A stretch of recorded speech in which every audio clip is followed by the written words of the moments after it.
Verma sir का निष्णात classes के पृष्ठीय क्षेत्रफल और आयतन के इस 5वें वीडियो में आप सबका स्वागत है।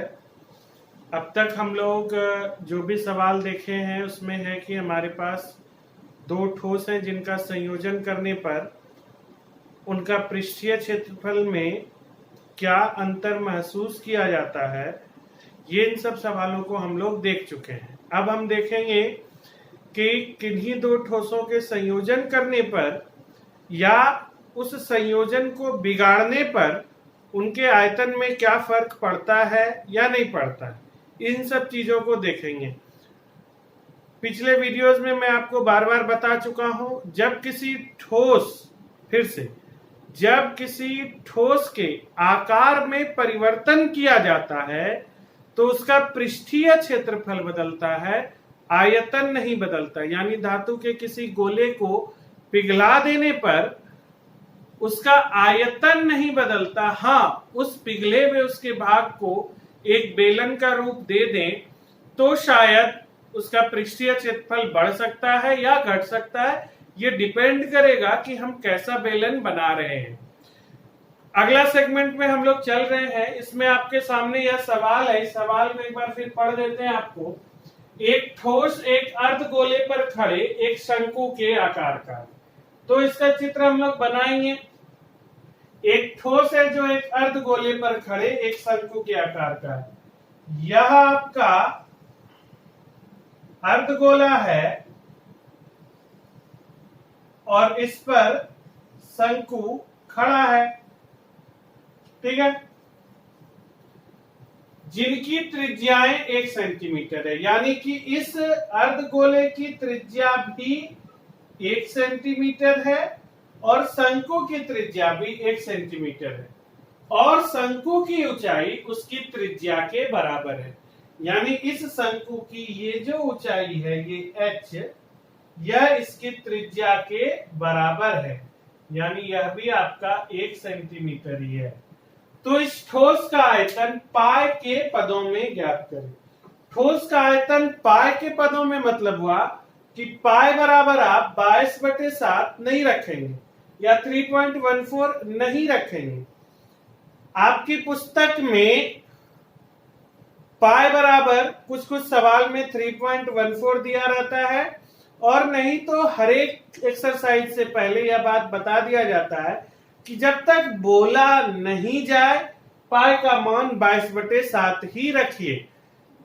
हम आपको यहां पर एक सलाह देते हैं कि आप अपनी प्रैक्टिस से इस बात को अपने जहन में बिठाइए कि कहां 22/7 और कहां 3.14 लिखना है। क्योंकि जब आप बोर्ड का एग्जाम दीजिएगा तो वहां आपको पाई बराबर 3.14 लिखा हुआ या 22/7 लिखा हुआ या कुछ और लिखा हुआ नहीं मिलेगा। वो आपके प्रैक्टिस पर डिपेंड करेगा कि आप कैसा लेकर चलते हैं।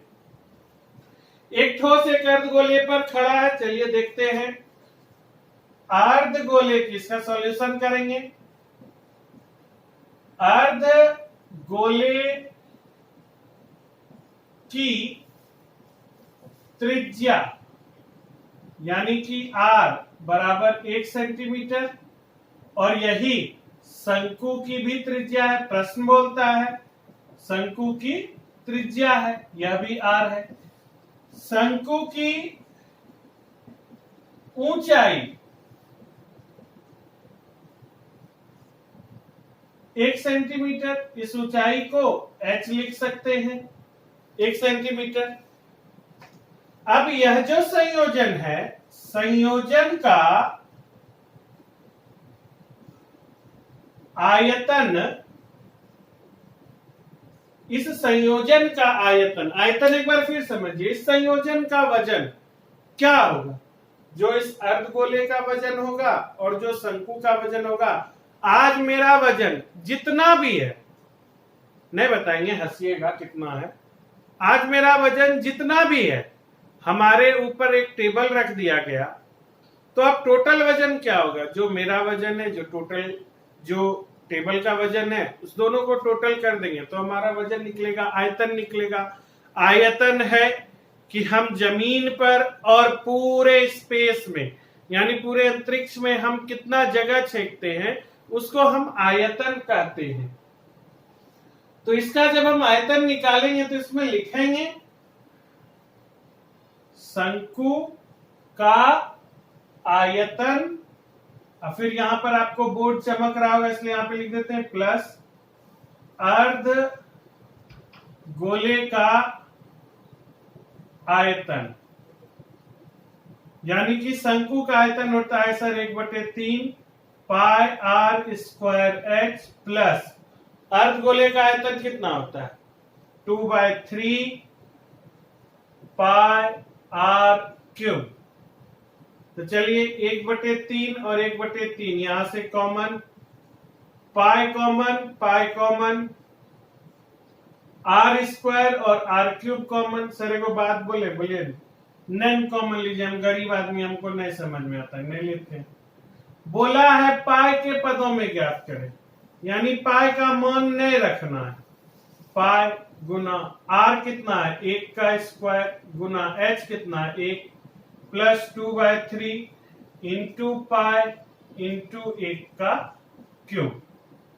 1 का स्क्वायर 1 का, ये 1 हो गया यानी कि पाई/3 हो गया, प्लस ये 2 एकम 2 हो गया 2 पाई/3, यानी कि यहां 3 हो गया, ये पाई हो गया प्लस 2 पाई हो गया, यानी 3 पाई/3 = पाई सेंटीमीटर क्यूब। लिखना नहीं भूलेंगे क्योंकि इसका इस ठोस का हमको आयतन पूछा है। तो कितना हो गया हमारा आयतन पाई सेंटीमीटर क्यूब। इसको उतारिए।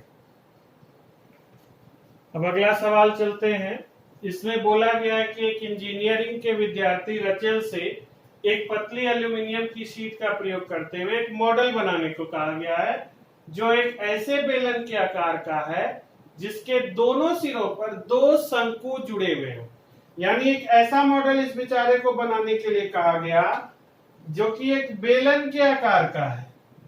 ये इस तरह से एक बेलन के आकार का है और इसका दोनों सिरों पर, यानी ये सिर और ये सिर, दोनों सिर पर एक एक शंकु भी है। इस तरह से एक एक शंकु भी है। ठीक है,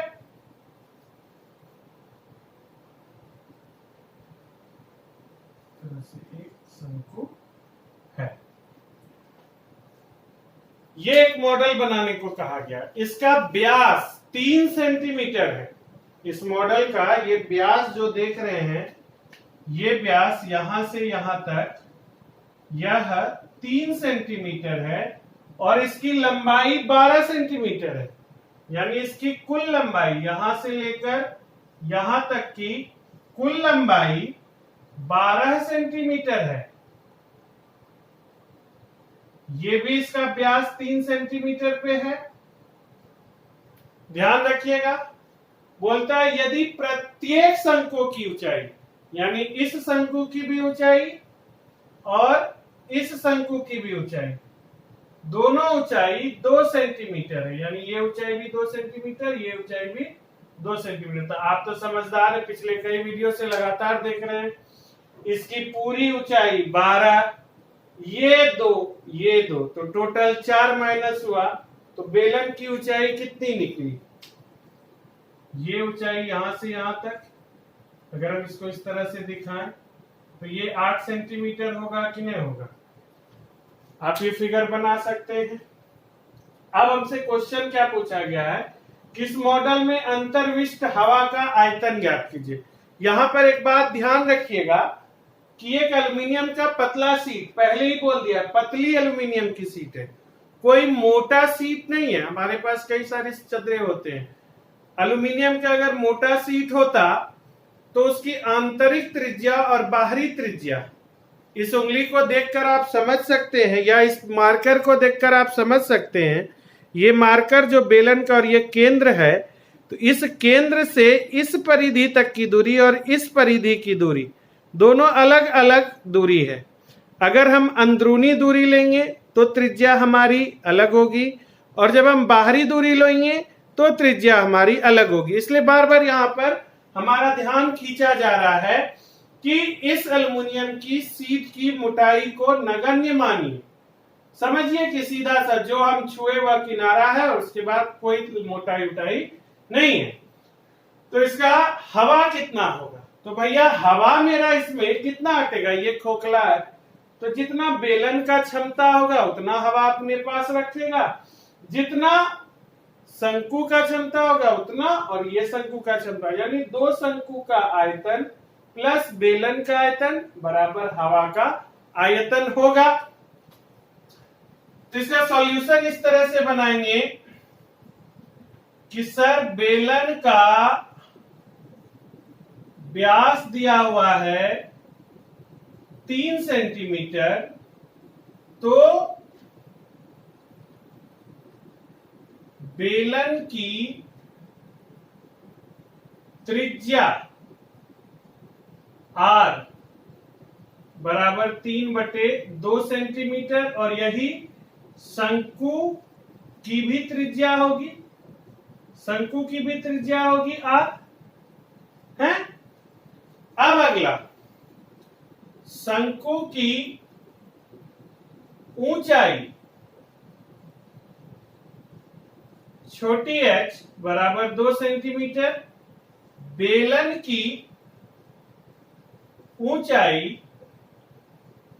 यानी कि बड़ी h बराबर 12 - 2 + 2, यानी कि 12 - 4 = 8 सेंटीमीटर हो गई। शंकु की ऊंचाई भी हमको पता हो गई, बेलन की भी ऊंचाई पता हो गई। तो मॉडल में अंतर्विष्ट हवा का आयतन होगा बेलन का आयतन प्लस 2 शंकुओं का आयतन। बेलन का आयतन पाई छोटकी r² बड़की h प्लस 2 शंकुओं का आयतन 2 गुना 1/3 पाई छोटकी r² छोटकी h, 1/3 पाई r² h शंकु का आयतन होता है। अब सबका मान रखेंगे, मान रखने से अच्छा है कि हम इसको पहले कॉमन ले लें। तो आज मेरे पास आ गया पाई r², बचा अपने पास h प्लस 2/3 छोटी है। कोई दिक्कत? चलिए यहां देखते हैं, इस जगह पे इसका सॉल्यूशन करते हैं।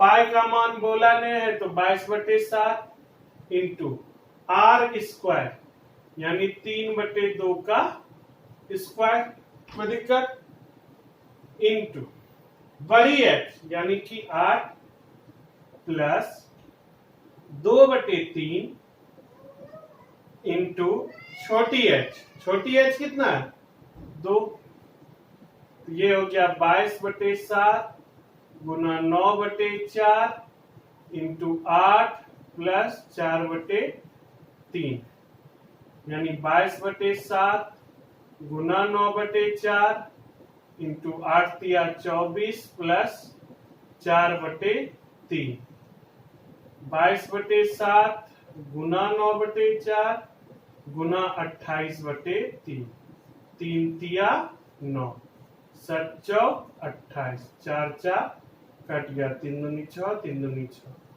66 सेंटीमीटर क्यूब हो गया। इसमें अंतर्विष्ट हवा का आयतन, अंतर्विष्ट हवा का आयतन कितना हो गया 66 सेंटीमीटर क्यूब। यहाँ पर जो चमक रहा है उसमें लिखा गया है शंकु की त्रिज्या छोटी r, ठीक है। हालांकि आप इसको इस तरह से एक बार देख लीजिए, फिर देखिए, अब चमकना बंद हो गया होगा, स्पष्ट दिख रहा होगा।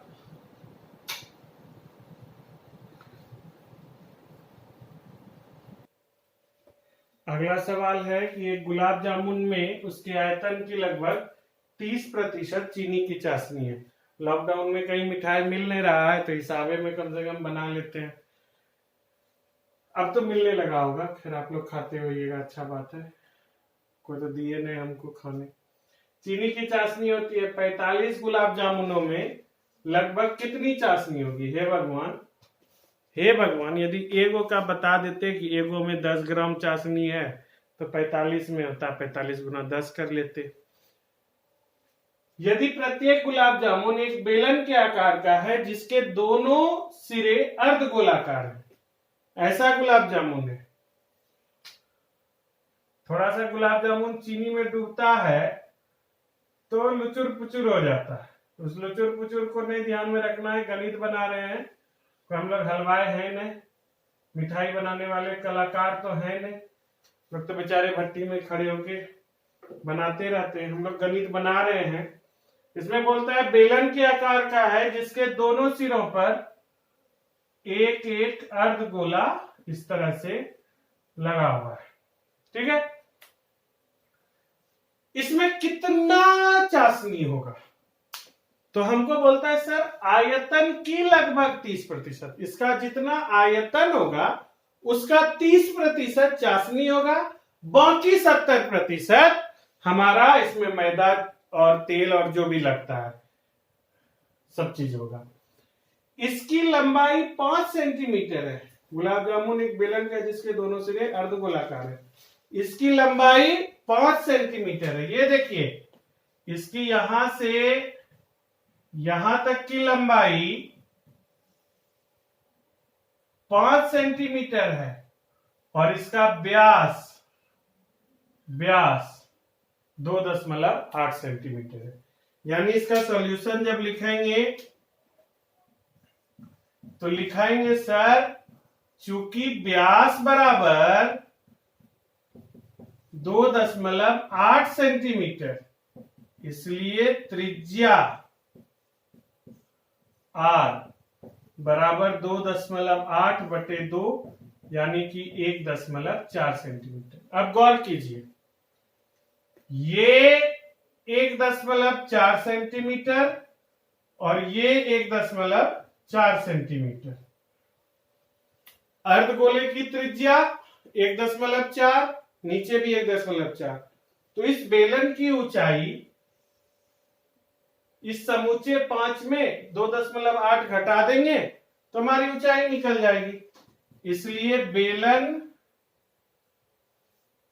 बेलन की ऊंचाई बराबर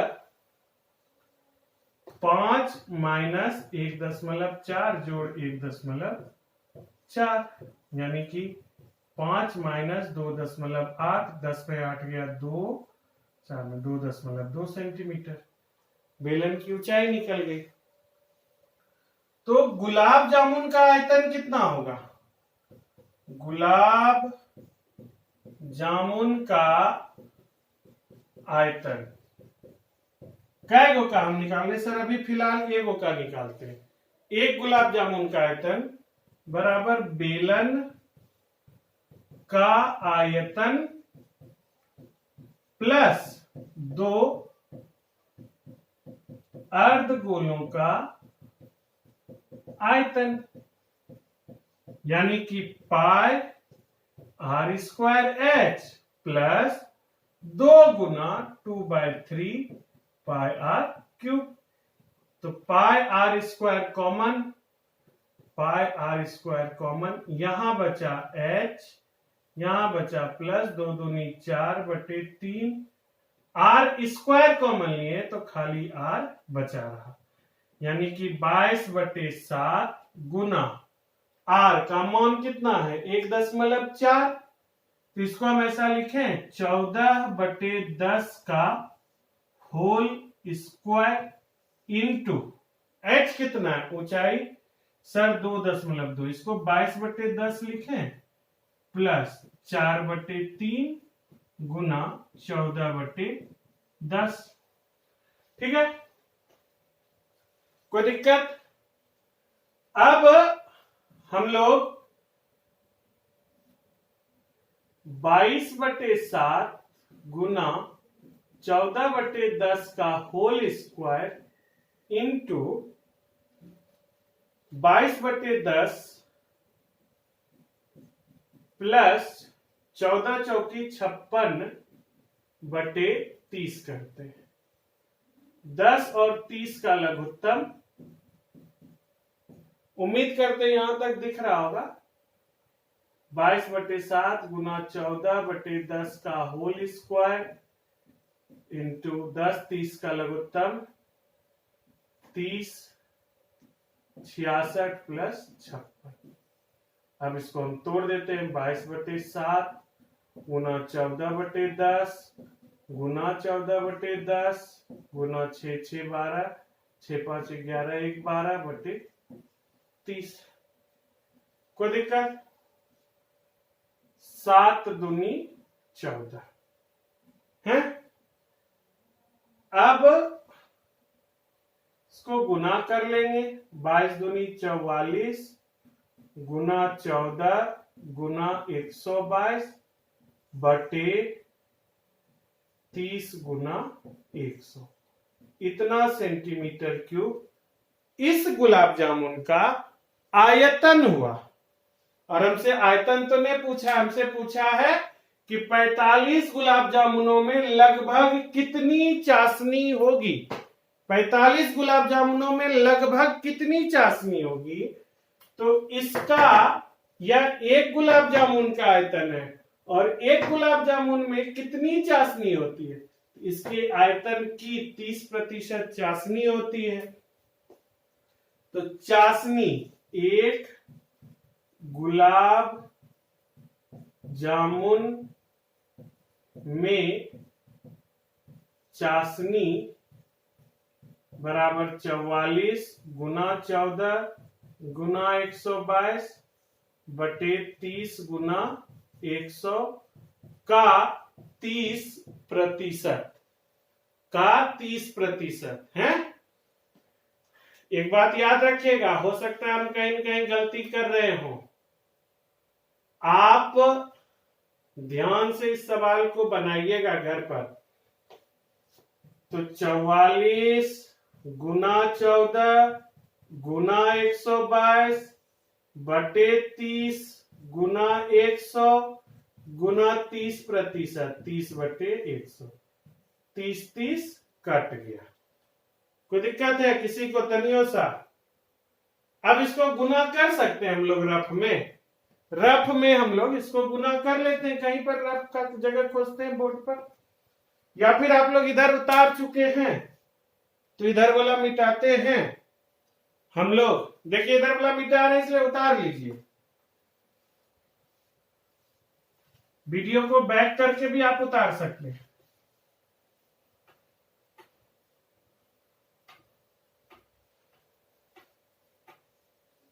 कितना हो गया? 14 गुना 44 कीजिए।